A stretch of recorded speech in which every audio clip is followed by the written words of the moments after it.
Hello and welcome. In this video, we are going to look at the performance of binary trees. And we've been focusing on binary search trees, but binary trees in general will have similar performances. To do this, we need to first take a look at the structure of various trees. So for example, if we had a typical tree, it may have some gaps in it.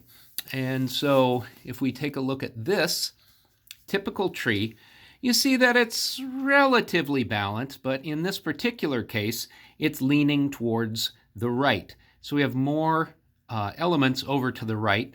And if you think about picking this up, if we had a string picking up this element, then it would kind of tip to the side there. But this is a typical tree. It's not necessarily full, but it's not horribly balanced either. Now, if we talk about a well-balanced tree, we can look at something like this. Now you can see that the available spots are pretty much filled in, but for example, this node here doesn't have two children, and this node here has one child. Now this is not a complete tree, nor is it a full tree, but we'd say that it's fairly well balanced because most of the spots are full. If you can imagine holding this from a string, it might tip a little bit over to the left, might come down a little bit, but in general this is well balanced.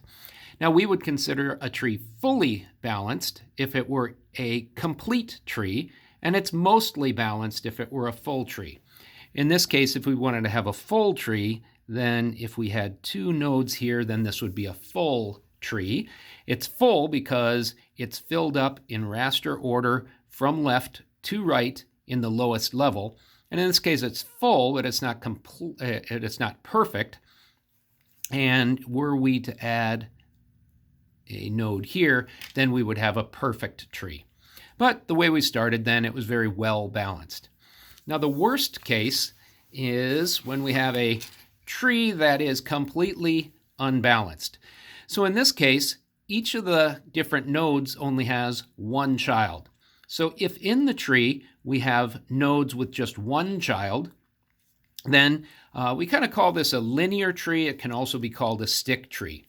Now you might think of a stick tree as having only left children so that it goes down, and in that case it's essentially a linked list. But I drew this one little kink in here for that because then we still kind of have a linear tree. This is still a linked list even if we're choosing the left or the right. So in any case, this looks like a linked list. And if we think of this then, we have n elements in here, and the height or the depth of the tree is also going to be the number of elements in here. Now we saw before that if in a binary search tree we entered in the values in order, then we would have an imbalanced kind of like a stick tree.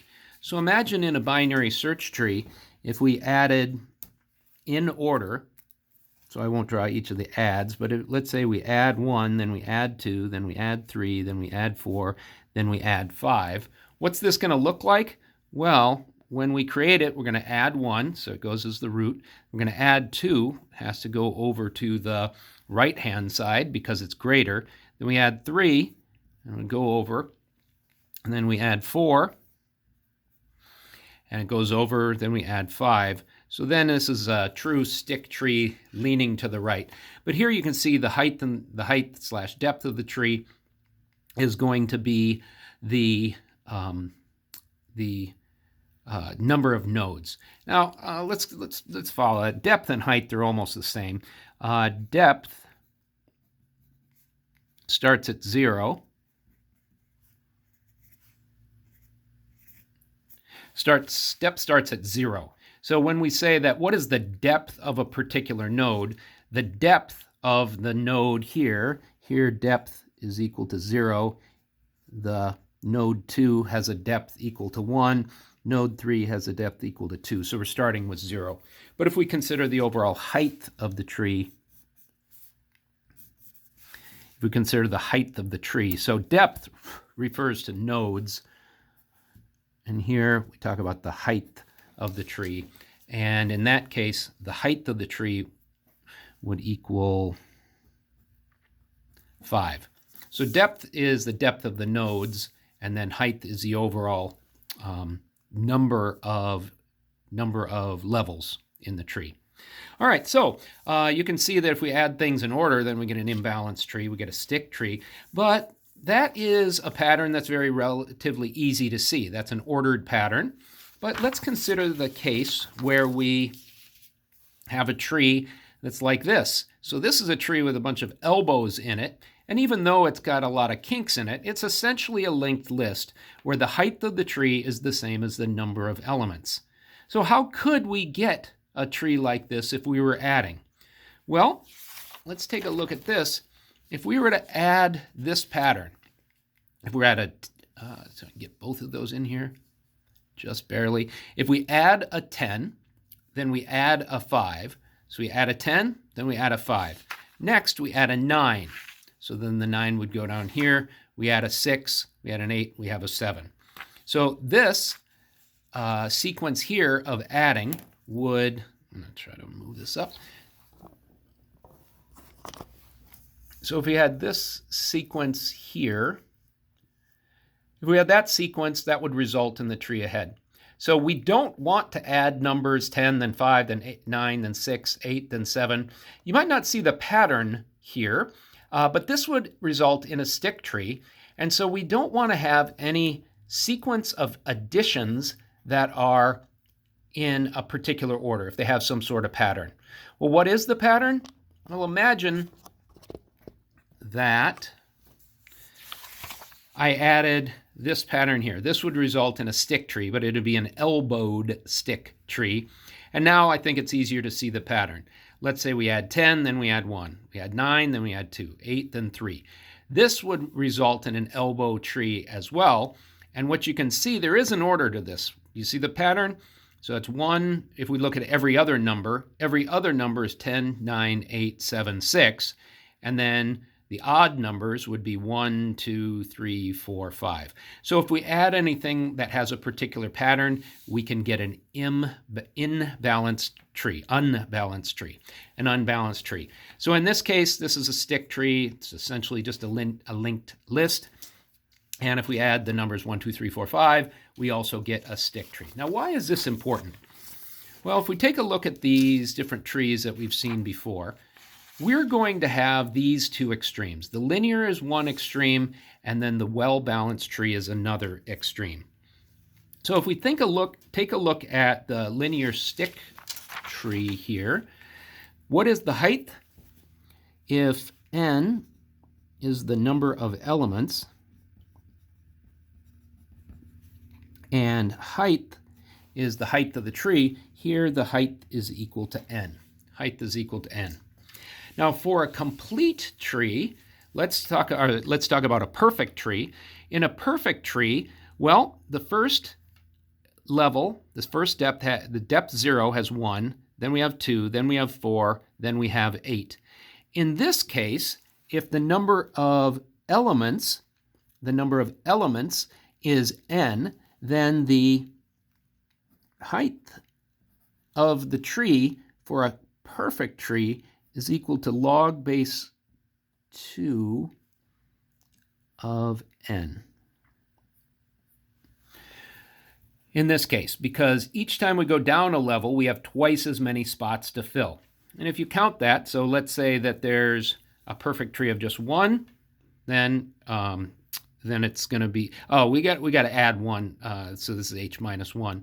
But there's a minus 1 term in here. So if we have 2 levels, then we can get 3. And then if we have 4 levels, we can get 7. So you think about this is, what is this? Well, 2 to the d. So if we look at this, 2 to the d minus 1. So that's that factor of to the h, 0, 1, 2, that's 3. So this is 2 to the h minus 1. Gives us the level of the, gives us the number of nodes that can fit in here. So the important thing to do is if we have a perfect tree and we have n elements, the height is going to be related to log base 2. Now, why is this important? Because if we want to analyze the running time, So for the running time of these trees,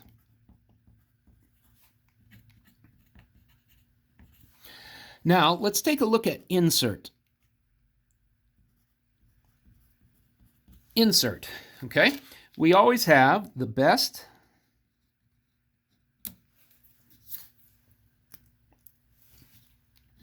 the worst, and the average. Okay, in insert, what would be the best case? Well, the best case is if it's empty and then we can just stick it in. But let's say that we had a tree that looks like this.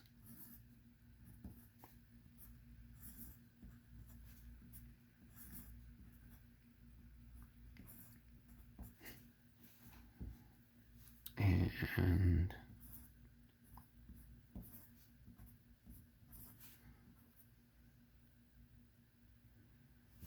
okay, now what would be the best case? Well, the best case is if we would add 11. If there's a spot open at the first level, then the best case would just be a constant time. So we would only have to do one step to insert. The idea is that you have to traverse the tree downward until you find the spot that you are in. Try to find the spot that you need to go. So in this case, the best case, and let's take this in the case of D. So we have the best case is going to be constant time. Now what's the worst case? How many steps would we have to do to insert? Well, the worst case is if we have to go down to the bottom of the tree. Let's say that we wanted to add 9. So we add 9, what do we have to do? Oh, 9, too small. Oh, 9's bigger, 9's bigger, 9's bigger, 9's bigger. And 9 has to go all the way down here if we're going to add a 9. So how many steps did we have to do? We had to do, remember this is the height of the tree, we had to do on order of the height. Okay, and then as far as the average, well, on average we can think about this as having to go down half of the tree, but this is also then order height. Now this is the deal with a balanced versus imbalanced tree. The best case is when the height is relatively small, and then it's going to be log of n. The worst case is when you have an imbalanced tree and the height is equal to n. Okay, so let's take the case here. No matter what, it's going to be constant time in the best case, but we got to split the worst and the best. This is perfect. And this is, so that's perfect, and then the worst case could be the stick. So in this case, this is going to be order n if it's a stick tree, and if it's a perfect tree, we have order log n. So we have order log n if it's a perfect tree, and we have order n. Log n is certainly a better running time. And likewise for here, we have the same thing. Order h over 2, that's essentially order h, so it's either order n over 2 or order log n over 2, but this is the performance that you have to think about. The worst case and average case are the same in this case with big O notation for insert, and it works the same for contains or remove. The best case, the worst case, the worst that we can do is either order n, which is not great, or it's order log n, which is spectacular. So that's an important reason why we need to keep our trees balanced, and that we want our trees to look like this, not like this, because we have a much different running time between these two based on how we can keep it balanced. Now in our course, we only talk about the general binary search trees, but if you're interested, there are many advanced tree structures that work to keep the tree balanced. Two examples of those are splay trees and red-black trees, and you could look those up if you're interested, but they get pretty hairy pretty quick. And that would be those modifications to binary trees in general actually they work for, avoid that any time that you add something like this, as you add, you rebalance. So you would never get an imbalanced tree like this if you use a red-black tree or a splay tree, that immediately as you add, then you keep the tree balanced. And the trade-off for that is, for us, when we add something, when we insert, we might have a bad runtime, but you have to do extra work when you're adding to keep the tree balanced. So you might have to do a few more steps when you do insert if you want to keep the tree balanced as you go. So we want to make sure to not have a certain pattern, an organization of our adding or inserting to the tree, kind of like what we saw with these sequences. We don't want to have that. We want to have kind of a random insert, and so then we would have something that's like a typical tree. And that's going to be in between order n and order log n. But if it's pretty well balanced, we're going to be close to log n, and that's why it's important to keep our trees balanced.